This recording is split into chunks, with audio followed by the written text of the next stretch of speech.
श्री राधे श्री राधे श्री राधे। देखिए, आज हम आप लोगों को 10 दिक्पाल यानी जो 10 दिशाएं हैं, किस दिशा में कौन विराजमान है,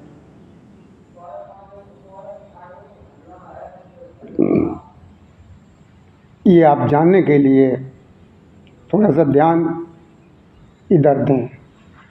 तो देखिए, नवग्रह मंडल में परिधि के बाहर पूर्वाद्याद 10 दिशाओं के अधिपति यानी देवताओं यानी दिक्पाल का जो है ना अक्षत छोड़ते हुए आवाहन एवं स्थापन करें। तो ध्यान दीजिए, पहले तो आप ये समझ लीजिए कि किस दिशा में किसका आवाहन करें और किसका हम स्थापन करें। तो देखिए, सबसे पहले दिशा आती है पूर्व की। पूर्व दिशा में इंद्र का आवाहन और स्थापन हमें करना है। क्या करना है? पूर्व दिशा में इंद्र का आवाहन और स्थापन करना है। और उसके बाद अग्नि कोण में अग्नि का आवाहन और स्थापन करना है। और तीसरी दिशा है दक्षिण में। कौन सी दिशा? दक्षिण दिशा को तो सभी लोग करीब करीब जानते हैं किसका वास है। तो ध्यान दीजिए, दक्षिण दिशा में यम का आवाहन और स्थापन के लिए, यम यानी यमराज। और चौथी दिशा है नेत्रिक कोण में नेत्रिक का आवाहन और स्थापन करें। ये बहुत ज़रूरी होता है ये जानना 10 दिक्पालों के बारे में। नेत्रिक कोण में नेत्रिक का आवाहन और स्थापन हमें करना चाहिए।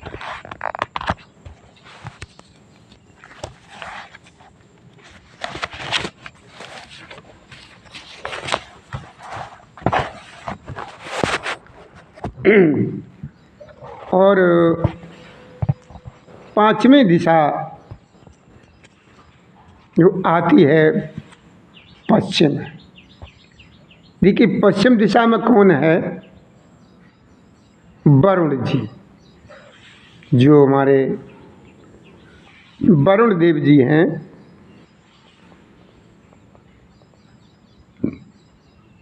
वरुण का आवाहन और स्थापन हमें करना कौन सी दिशा में? पश्चिम दिशा में। और उसके बाद हमें वायव्य कोण में, मतलब ये 6ठी दिशा है। वायव्य कोण में वायु का आवाहन और स्थापन हमें करना है। यानी जो वायु जो हमारे नित्य काम आती है, हर समय वायु के बगैर हम चल भी नहीं सकते हैं, वही वायु का स्थापन और आवाहन और स्थापन करें वायव्य कोण में।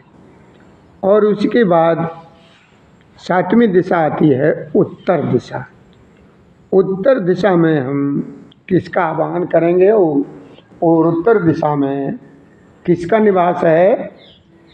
श्री कुबेर जी का। उत्तर दिशा में कुबेर का आवाहन और हमें स्थापन करना है। अब आता है ईशान कोण। कौन सी दिशा आती है? 8वीं दिशा आती है ईशान कोण। ईशान कोण में हम ईशान का आवाहन और स्थापन करेंगे। अब आती है नमी दिशा। नमी दिशा कौन है? पूर्व, ईशान पूर्व के मध्य में ब्रह्मा का आवाहन और स्थापन करना है। मतलब दोनों के बीच में पूर्व और ईशान ये मध्य में है। ईशान पूर्व के मध्य में ब्रह्मा का आवाहन और स्थापन करना है। अब नंबर आता है 10वीं दिशा, यानी नेत्रकोण, जो पश्चिम बोलते हैं। तो पश्चिम दिशा का स्वामी कौन है?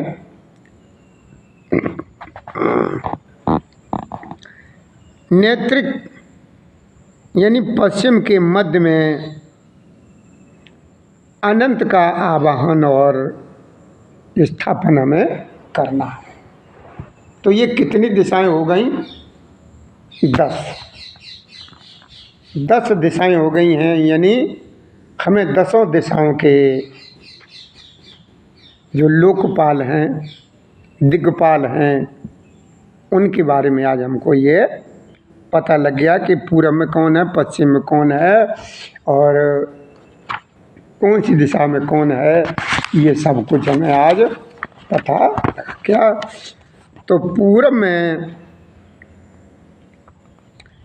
इंद्र का, और अग्नि कोण में अग्नि का, और दक्षिण में यम का, और नेत्रिक कोण में नृत्यतिका,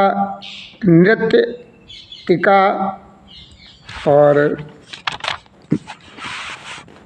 पश्चिम में वरुण का, और वायव्य कोण में वायु का, और उत्तर में सूर्य कुबेर जी का, और ईशान कोण में ईशान का, और ईशान पूर्व के मध्य में ब्रह्मा जी का, और नेत्रिक यानी पश्चिम के मध्य में अनंत का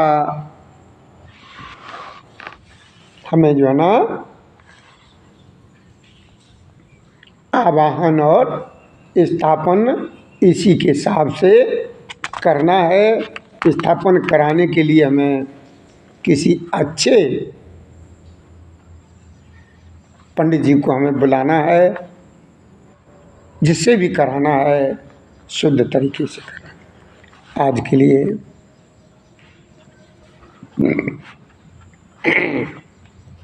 आज भैया देखिए सोमवार का दिन है। अब बहुत थोड़ा सा ये समय रह गया है।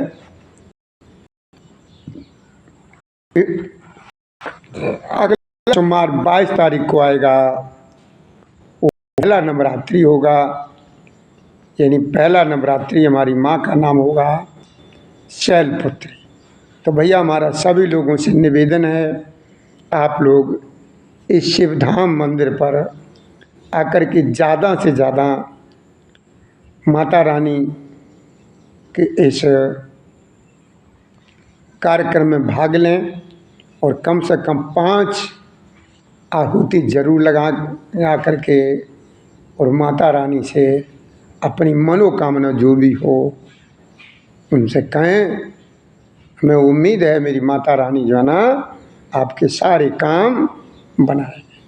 जय श्री राधे, जय श्री कृष्ण गोविंद हरे मुरारी, हे नाथ नारायण वासुदेवाय नमः। कृपया करके भैया वीडियो को आप पूरा देखा करिए। अधूरा ज्ञान किसी काम का नहीं रहता। श्री राधे, श्री राधे।